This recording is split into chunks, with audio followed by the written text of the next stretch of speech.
had been raining, but it was quite a bright moonlit night. I was sitting in front of my fishing bivvy on a chair, looking at the car window. We went past these two cornfields. I was coming down the country roads. I could just see two, what looked like eyes, looking at me. So I slowed right down, and that's when I saw it. And suddenly this large black cat appeared, and I just sat there looking straight at it, and it looked straight back at me as well. I saw a very large black cat, like a leopard, and then looked back to see these three cats. It was like something you'd see in a zoo. I mean, it was a big black cat, nothing else it could be. My dogs then spotted this cat, then it kicked off barking. It was probably only at this point about 5 feet or so in front of my car. I didn't feel any sense of danger whatsoever. It clearly didn't feel threatened by my presence either. It looked up and just bounced a couple of bounces into the woodland. I just sat there for a couple of seconds and I was shaking from head to toe. So there's absolutely no doubt as to what it was. I actually did phone the police. I spoke to a lady on the phone. She actually said, we've had a lot of sightings in that area, an awful lot of sightings.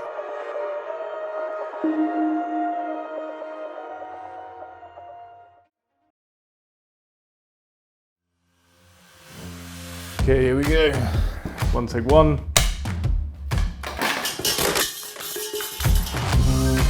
So in 2019, we made a documentary called Big Cats of Britain, which explored the bizarre phenomenon of big cat sightings in the UK. I remember seeing a leopard 15, 16 years ago. The response showed a clearly divided opinion between those who basically thought it was all crap and those who had actually had sightings themselves. So we're revisiting this subject and making a new documentary. Ow! What we hope to do is collect more evidence. Yeah, it was 100% a wildcat. Talk to specialists. We all simultaneously swore and said the word puma. Speak to more witnesses. A great big pussy in the early hours of the morning. And conducting some of our own field research using camera traps and thermal drones.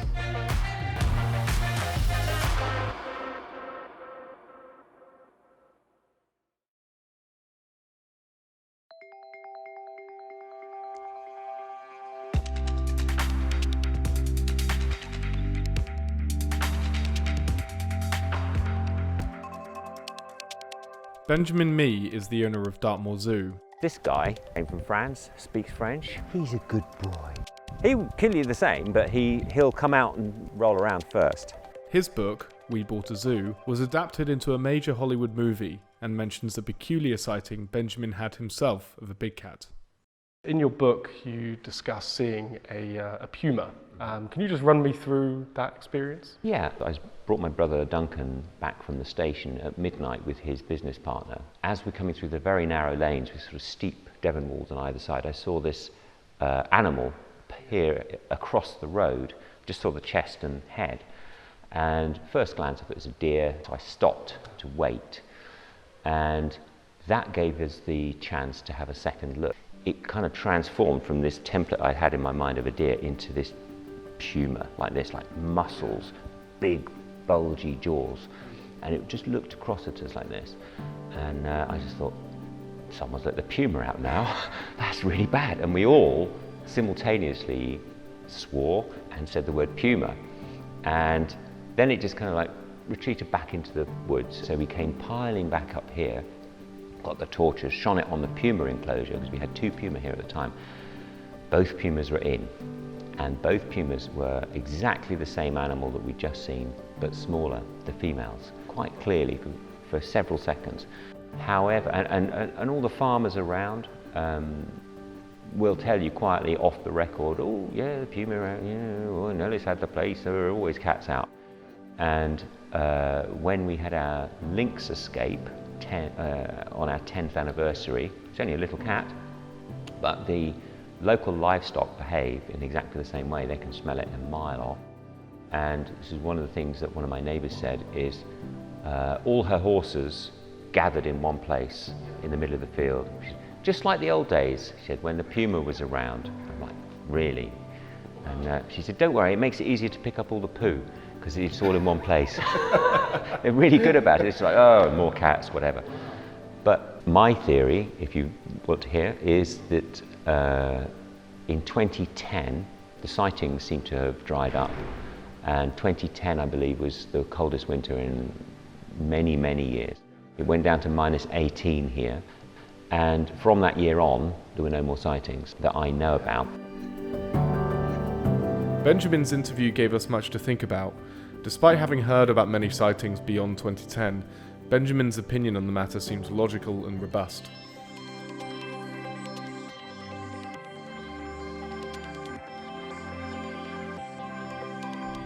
We're on our way to see Merrily Harper. She's got a bit more of a supernatural vibe going with the big cat sightings, which I think is a bit of a testament as to how sort of shrouded in mystery this whole subject is.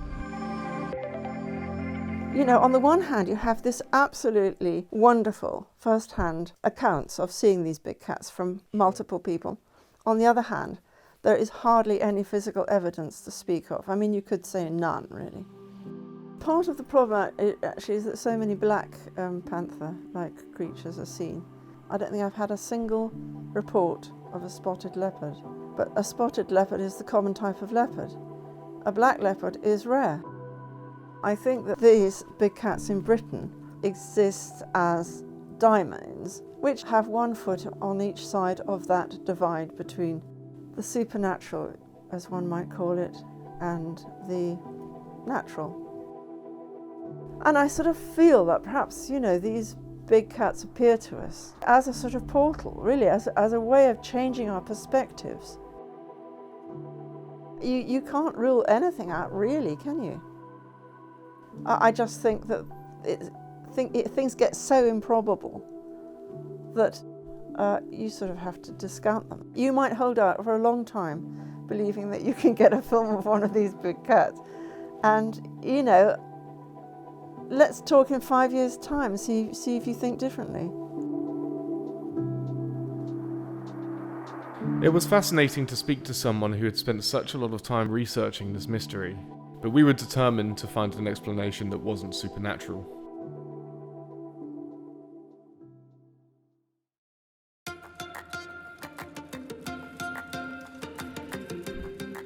If these creatures really are prowling the countryside, what theories offer an explanation to this bizarre phenomenon? Here are the key concepts at a glance. The Escapee Theory. Over the last 200 years, big cats, among other exotic animals, have been kept in private collections and travelling circuses. Considering how agile these big cats are, it doesn't seem too wild to suggest that some may have escaped over the years. However, the few cases that have been recorded have resulted in the animal being captured or killed. One puma, Felicity, was captured in Scotland, and her origin was never found. Could this be one of Britain's wildcats? The indigenous theory. Have these animals been hiding out in the UK all along? In order for this theory to be true, big cats would have to have lived here undocumented for almost 500,000 years, right back to when the English Channel was formed. I mean, surely there would have been like loads of bodies. The next theory is the release theory. Similar to the escapee theory, this suggests that the big cats that were privately owned had been purposefully released into the wild, following the introduction of the 1976 Dangerous Wild Animals Act. This act insisted that in order to own a dangerous wild animal, you would need a license.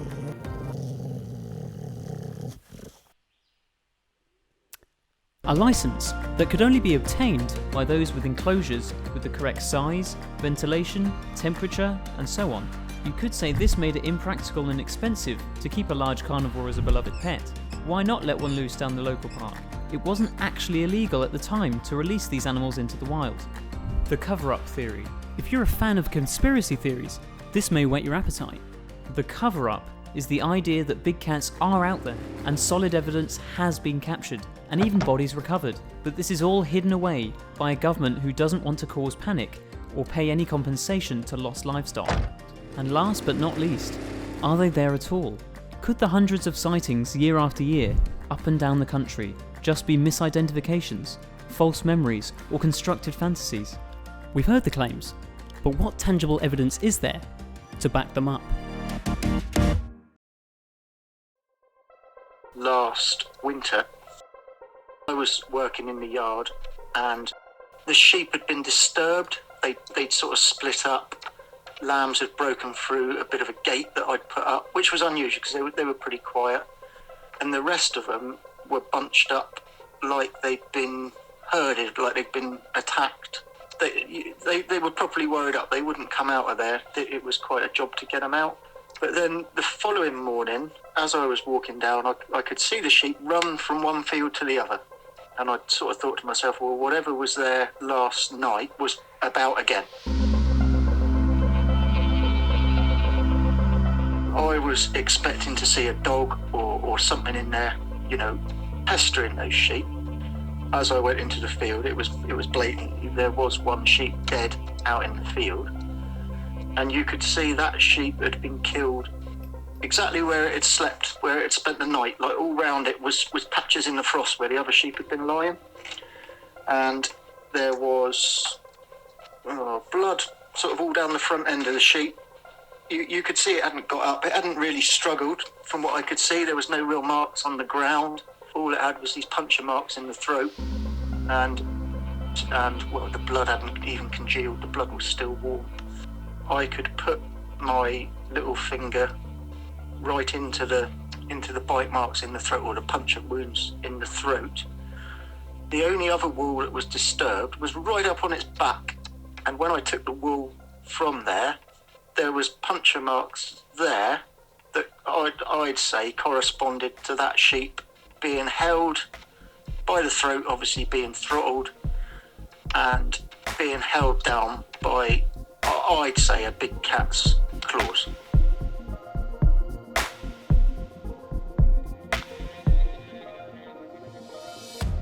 So this one was taken in Somerset in the Quantock Hills, prowling through the bushes. These 3 photos were taken on a camera trap. This is definitely a black animal. It's quite big. It's an odd time, it's almost 11:30. Okay, so the next one, yeah, the relative size to like sort of the lamppost suggests it's quite small. This is a video. It's about the same size of a deer, it's got a long tail, and it's got a pretty slinky movement. Pumas have such big, chunky bodies. You know, I think this is too lanky to be a puma. So this one divided a lot of opinion online. Does your neighbour still have that cat? Oh, fuck, that's fucking claws. Oh, fuck! There's no nearby objects here to gauge the scale, but we can see the drone's shadow. So if we can figure out the size of we can figure out the size of the drone. We can compare the size of the drone's shadow to the animal. After speaking with Dave from Dave's FPV, we now know his drone model. And this is 210 millimeters across. The sun was quite high in the sky when this was shot, so the actual size of the drone shouldn't be too dissimilar from the shadow size of the drone. So by laying these lines down in 3D space, we can roughly see how big the drone size is compared to the animal. So from our measurements, it looks like the cat in the video is around 60 centimeters in length. If we compare it to this domestic cat,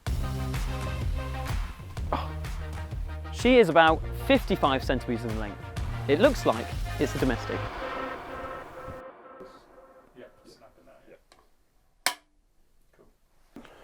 I became interested in the big cat phenomenon in 1984. I was watching badgers on a nice September evening, and I saw a puma come along stalking one of the badger cubs, and I couldn't believe it. I hadn't had any idea or an inkling that there were large cats living wild in the UK. But when I saw the same puma again, it was a female and she had cubs in a quarry nearby, and I watched them quite closely, and that's what really triggered my interest to start investigating it a bit more. I have pictures of all kinds of things, from footprints to deer kills. In this particular instance, I saw the body of a seeker deer that was hidden underneath a fallen tree. Every ounce of flesh has been licked from its bones. Its ribs have been bitten right down to the base as the animal has gone in to eat the organs, which they often do. The skin has all been licked up over the face, and you can actually see how the rasping tongue of a cat has licked it up, a bit like a lollipop, and this is all very typical ways in which big cats feed.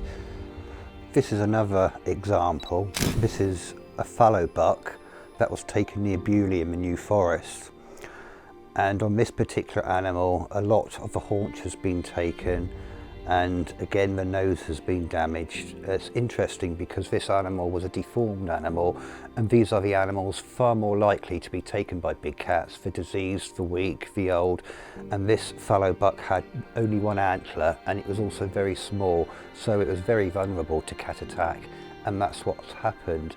And this is an example of a fox that was killed by a leopard in one of my study areas, and as you can see, the animal has basically been halved and almost turned inside out. This is very typical feeding strategy of both leopards and pumas. You can see by its tongue hanging out and its bulging eyes that it died of asphyxiation. And again, it has the same trauma on the muzzle where an animal had clamped it over the nose to suffocate it. And in this case, again, it's been halved. You can see the ribs have been sheared down by strong carnassial teeth in a typical way in which you would expect a big cat to eat a deer like this. So one day I was out and I had somebody else in the car at the time, and we stopped and we said, "Crikey, what on earth is that? That huge dead animal, it must be a dog." So we stopped the car in front of it, and as soon as we did, there was a horde of cyclists that come along. And they were all shouting, "Cool, look, there's a dead lion," and they all stopped in front of it. It was about 9 feet in length. Its tail was 4 foot long and really thin. It had a huge torso, and its head looked very cat-like. Its teeth looked cat-like, but rather small in relation to a leopard or something. This line here is actually a military line, and it's actually 17 centimeters wide. So that should give you an idea of just how large the animal was. I photographed it, and then I decided to come back after a meeting and pick it up. But of course, when I came back from a meeting 2 hours later, the body was not there, and there's a line of tanks in the road and a digger. So I thought, right, they've obviously removed that body as quickly as possible. So no evidence on that one, I'm afraid, apart from the photograph.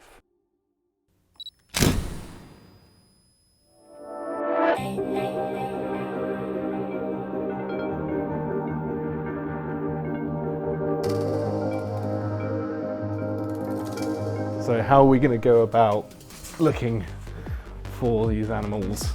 Basically, what we do know is that we've got sightings up and down the country. Like, there's no part of the mainland UK that there's no activity in.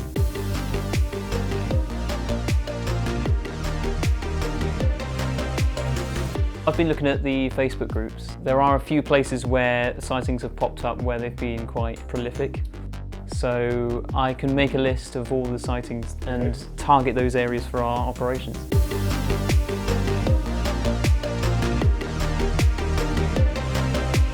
So you know Dan, our associate producer, he lives by a disused quarry. He's going to go down there with a few traps and lay out some cameras and see what he can get, so, which is undisclosed.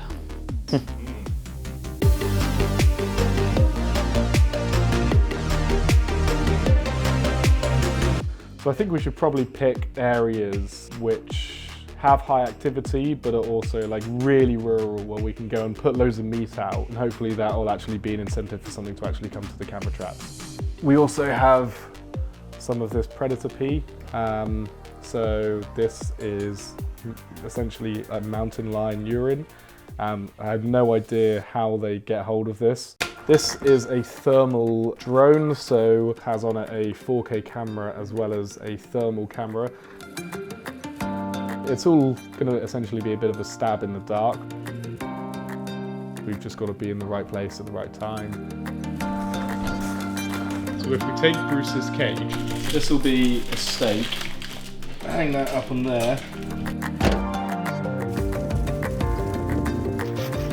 The big slab of meat, our biggest bit, was kind of on the top of that branch.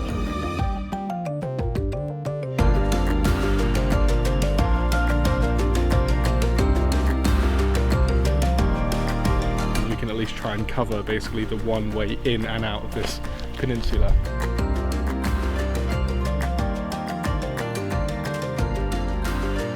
Hopefully over a couple of days they'll generate a nice bit of smell.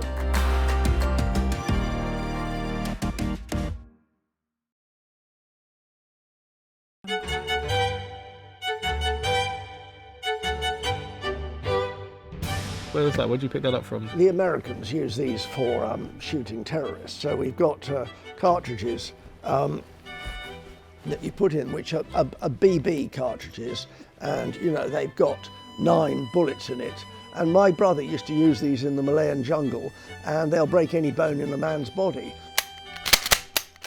Before you had your encounter, was there any kind of big cat activity or strange activity going on? Yes, it was very odd. In the beginning, before we actually got sight of him, we did lose 3 big rams, which were all found dead in a ha-ha, totally stripped. And I got there and they were still warm. And the guts had gone, everything had gone, except for the heads, and all the ribs were sticking out. The power that had crunched up these bones and things, you know, there was something out there with a big draw. Then we lost a lot of geese, a lot of poultry. We got lots of foxes around here, but they've never behaved like that. They've taken the odd chicken. Difficulty with the geese, because the geese have put up a pretty good fight. And so just run me through your sighting then. Well, it was the summer, in the middle of the wedding season. We do lots of weddings. It was wandering around down by the lakes. You see them in the early hours of the morning and things like that when you're out stalking. A photograph was taken, and then everybody came and investigated, and the photograph, the shadow, everything lined up, the absolute proportion that it wasn't a puma, it was a panther because it was bigger. So it's a big beast. Was this something that was presenting any kind of threat or danger?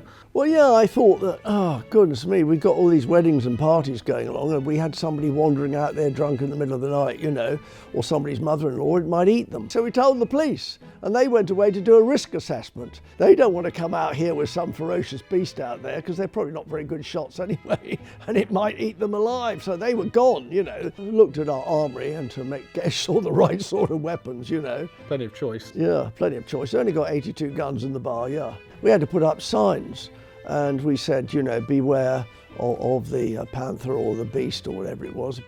The police said that somebody had felt threatened, and it's actually well documented. Baronet's gun, a stunt backfired, police swoop. I had a raid in the middle of a wedding. They always do it in the middle of a wedding or when you're filming. I'm surprised they haven't turned up today. 18 armed police were sticking guns in my face. Heckler and Koch they were. It's the 4th raid they've done. I mean, one time they turned up with helicopters.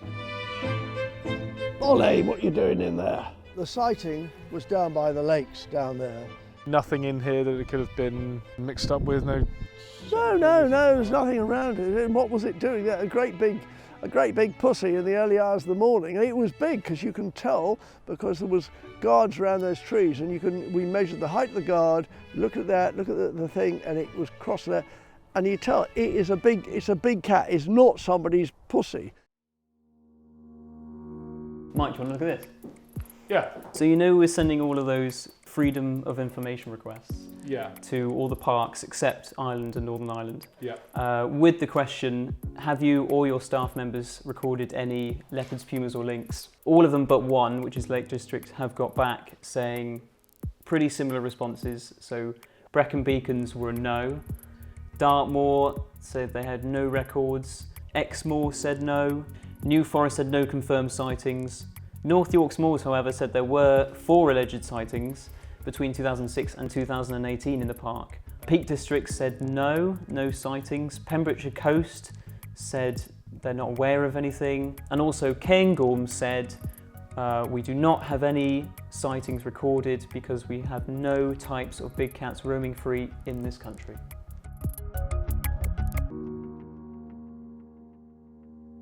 It's a bit hard to describe really, because you sort of like pick up the eyes and you pick up the outline of the body and you think, is it or isn't it? So I've asked a few people about, and it's the European lynx. I've got size 11 feet, my mate's got size 13 feet, so it's 2.5 foot long, probably about 18 to 20 kilos in weight.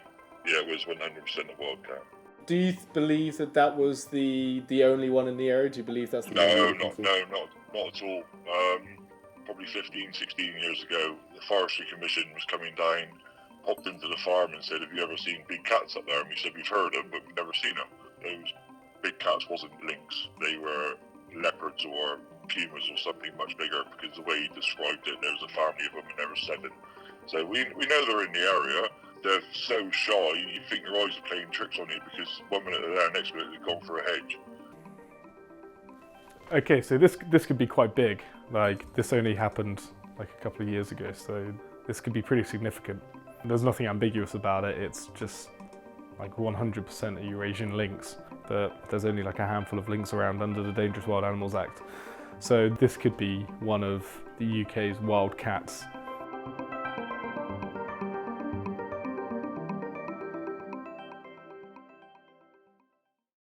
Ah, right then. New video coming at you. Alright, so I'm just packing my bag because, as you know, I said we're going off for the weekend to do some big cat hunting. Like, I'm getting stuff packed. We've got the big boy here ready to go. Got my clothes and that, you know. Got my t-shirts and shorts. We met with James Cook, who runs a YouTube channel which explores big cat sightings in the UK. Oh my god, there's 2 eyes. So what if it's boar or something? It's going to charge at you. Kick it in the head. Right, so basically, one thing led to another, and I searched on Google if big cats have ever lived in the UK. And, well, they sort of have, they sort of haven't, you know. Basically, from what I found, big cats aren't indigenous to the UK. But, and yes, there is a but, people reckon they've spotted some knocking about. Some absolute big bastard. Cookie hasn't had a big cat sighting, so we were eager to get his thoughts on the credibility of the theory. From someone who hasn't had a sighting, who's looked at all the evidence, what's your verdict on it at the moment? I want to believe it, I struggle with it. Whereas I see like lynx and puma as a definite possibility, but I struggle to get on board with the idea of a black leopard in this country, because the rare as it is.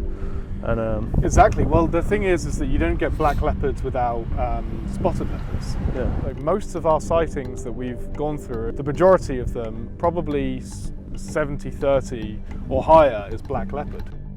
Shall we go see your place where you saw the cat? Yeah, sure. So basically, up here, this part of the road here, this is where the animal ran out.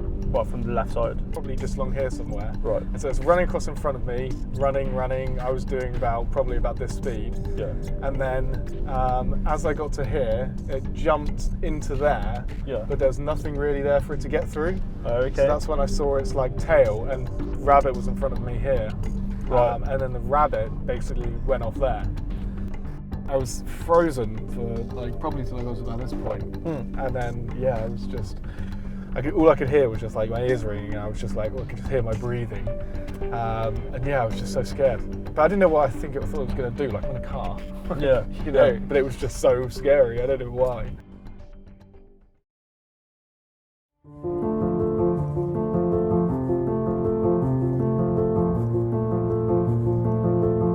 The coronavirus pandemic has meant that the filming has been put on hold, obviously, and I've taken about 4 or 5 weeks off from filming this documentary.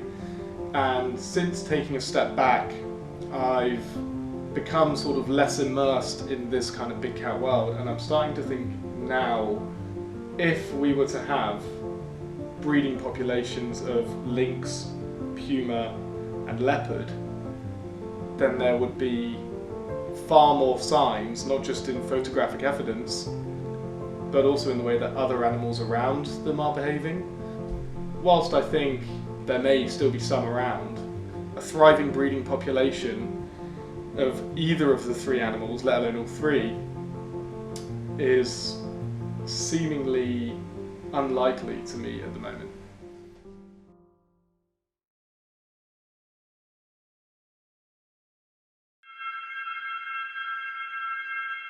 I was a passenger in a car and going down this main road, and I looked into the woods, and as you do, I was just looking as you're going through.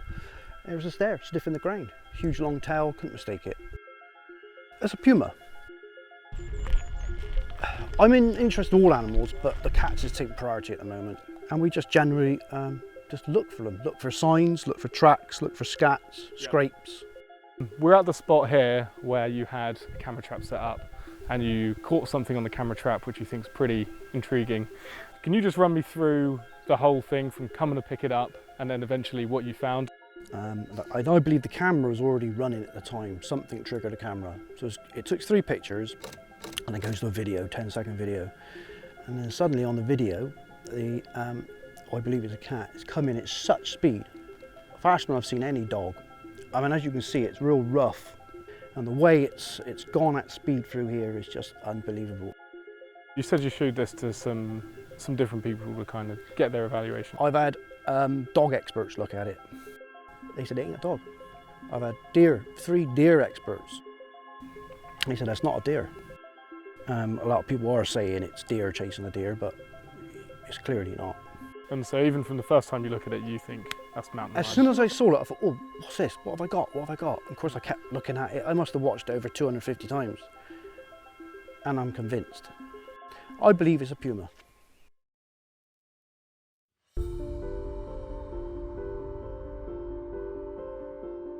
I've lived in the Forest of Dean for 17, 18 years. I then started my own business. I ran a survival school as well. Part of the survival school was we taught animal tracking, and we took wildlife photographers out into the woods, taught them how to see wildlife, how to walk, how to stalk, how to think, how to find the wildlife, how to set up a hide. So I spent a lot of time in the woods. You hear the various rumours and the various things, and you kind of think it's a pinch of salt. And my kids were at school, and the school sent a text saying, don't walk to pick up your kids. There's a large cat that we think could be dangerous walking around the school grounds. Yeah. So of course I ignored that and decided to walk up and get the kids because I thought it was nonsense. And my ex-partner and I were walking along the footpath, and we looked across a couple of 100 yards away, and there is this very large black panther-like cat just walking casually along the edge of the field. That was seen by myself and about, well, every parent at the school really. And we decided to go for a bit of a mooch into the woods, into the thicker stuff off the beaten track. And I'd found scat, and it definitely was scat. And there we found a wild boar that had been killed. We need to look at the ribs, mate, if we can. Or are they sheathed off? Back legs eaten. Oh yeah, yeah. Yeah, look at that.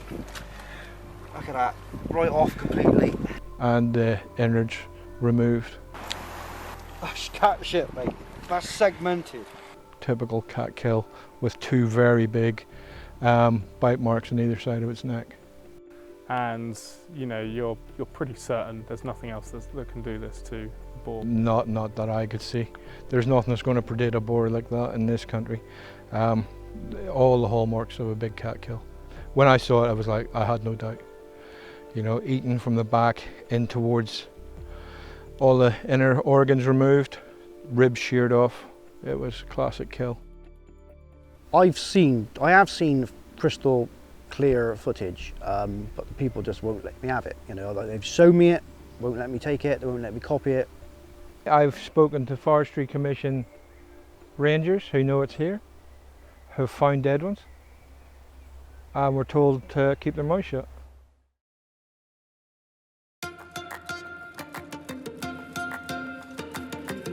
Here are some cards, and I've got some here.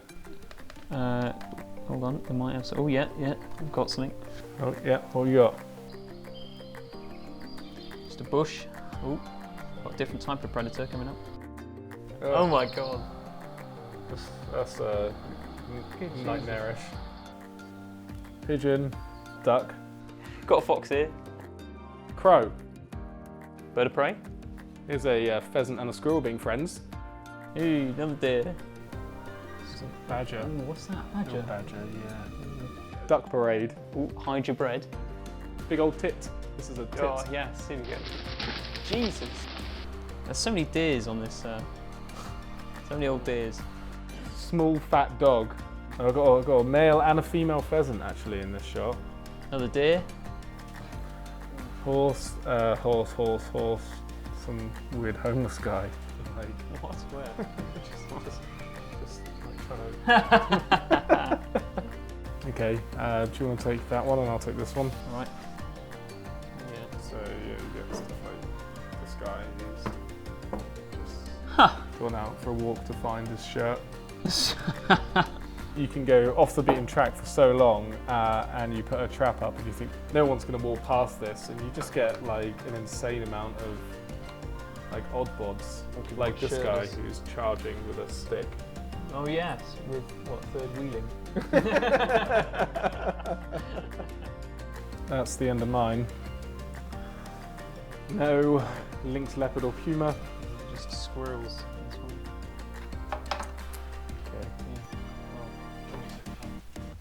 Okay. Yeah, well, do we need to really wrap it up? I'm not sure if we do. Like, whether that's something we do in voiceover. Our search for big cats was fruitless. We had one final interview scheduled for the film, though in the meantime we thought it would be a good idea to record our final thoughts. Alright, shall I walk in? Yeah. Is it focused? So what is it? The question is like, what do I think now? What do you think now since filming? Okay. I definitely thought, like, throughout the filming that there were three, there was breeding populations of all three animals. I was like, we got lynx that have been shot and killed in Somerset. Beyond that, we've just got like 80% of our reports are like black leopards. So many people have seen that. And, pumas also kind of made sense as well with Ben Lee's story. How can so many people be going after the same thing and be wrong, Like, how is there so many eyewitnesses? There could be something to this, Yeah, I mean, I think it's like super intriguing, whether it's like the people that kind of surround it or whether it's this idea that there's like a elusive beast like lurking in the shadows. I always thought was like a really intriguing sort of story generally, as well as just being like, like this actual potential thing that might be out there. Since filming, no, because the truth is, I just think it's a mad world that I just, it's nice to dip your toe in it and then think, no, that's not for me. Like, I've been thinking about this for like years anyway, so my perspective on it is like completely kind of skewed from overthinking. I don't think my head was like fully clear, and since being able to kind of take a step back during the lockdown, I kind of think that there's maybe a few that might be out there. I don't think there's still a convincing case if you haven't actually had an experience yourself. I don't think there's a breeding population, that there's thousands out there, and that, because how is there no solid evidence if there's thousands out there that are breeding? And as for like, my sighting and stuff, I just think that that's something that, I think it's not a problem to be solved anymore.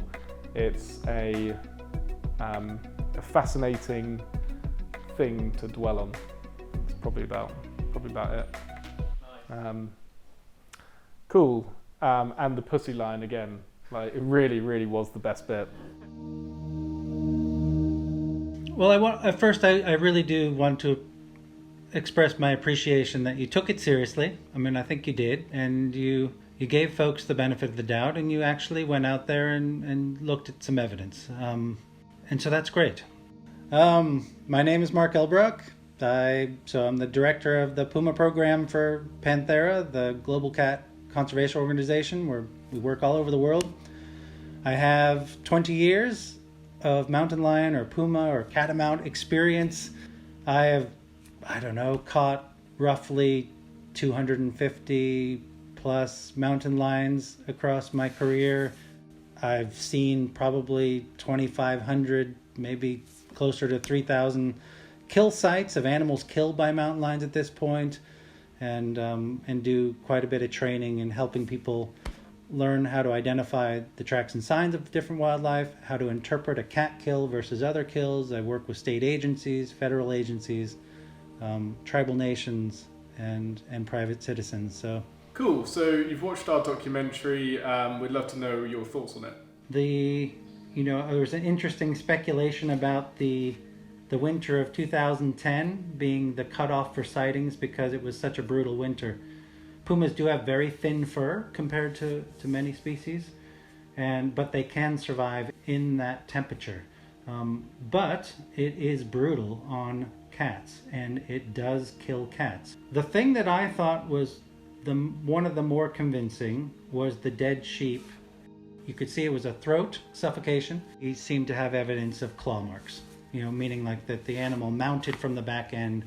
And that's exactly what a lot of cats do, is they'll grab their prey, pull forward, and slip beneath and grip the throat, and they suffocate it here. It doesn't say that it's not a lynx versus a puma versus a leopard. You know, any of those could do it. But the fact that there was claw marks on the back, like pulling up to get to that position, is very cat-like. The clamping the nose, so that person, so this is, they kept talking about how the nose was clamped down. Mountain lions do that occasionally. And you'll see that once in a while with a deer, they'll get on an elk and just take it down. But it's not common for mountain lions. It is far more common for jaguars. Oh, then the roadkill. That was an interesting one, right? You know, it was hard to tell from the photo. It looked like it had a short face, which would be very cat-like. It had long canines. They were long and slender, which is very cat-like, but that's true of red foxes. I mean, not that it couldn't be a dog, but it's less likely a domestic dog if it's disproportionately longer than the other teeth. Then we had the dead lynx, which clearly is a lynx, so that was easy. There was that running footage of something super fast, like chasing the deer, and you could see a deer tail flip on the front animal. You know, I have no idea what that was. Could it have been a cat? Sure. You know, when they run, they do kind of stay at one level.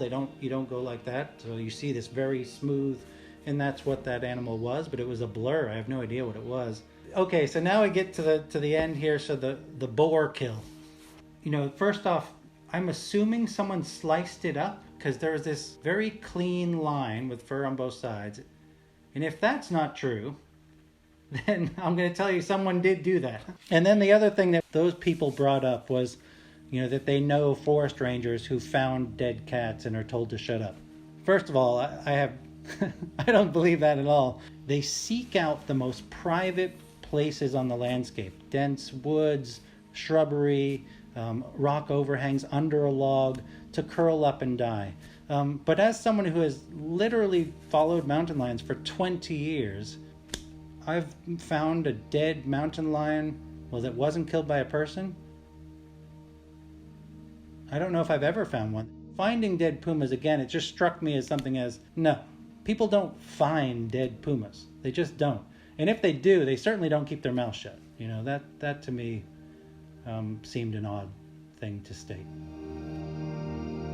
Shortly after speaking with Mark, he sent us a recording of a further thought he'd had. Ready? Now, the more I think about this boar kill, the more suspicious I get. Either someone sliced it open to look inside or something. The ribs aren't right for a cat kill, you know, and then you've got these puncture marks, which, say, take an ice pick and stab a steak. There's not a cylindrical hole that you can stick a stick in. You know, a hole is made and then the meat comes back together. The depth of those holes was outrageous, you know, way too huge and long. You just don't see that on a cat kill. The one other part is the scat. So it's a super fresh kill. Let's say a cat actually made the kill. And what's produced after they eat is usually diarrhea. And it's often hard to find because it's usually buried. But it's literally a runny black nastiness, not a firm cylindrical poop. You know, at a glance, it looks like a cat scat to me. But that doesn't mean that someone didn't bring that cat scat and throw it down next to this carcass. Because cats almost never, really it is a never, cats do not poop next to their food. They create latrines at some distance away, maybe 100 meters away. And so therefore, to find a scat that doesn't make sense morphologically, and second, that it was right next to the kill, I am seriously suspicious that this was a setup.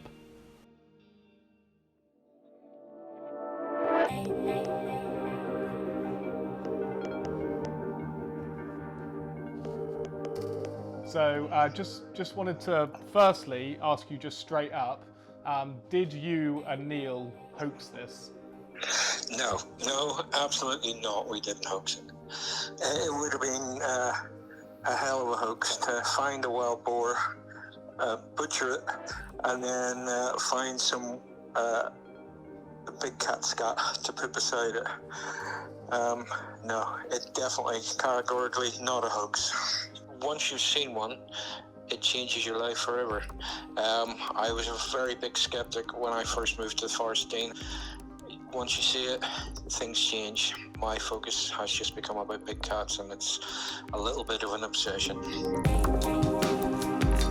This is where the existential problem comes in. Yeah. On the one hand, you have this absolutely rock-hard evidence.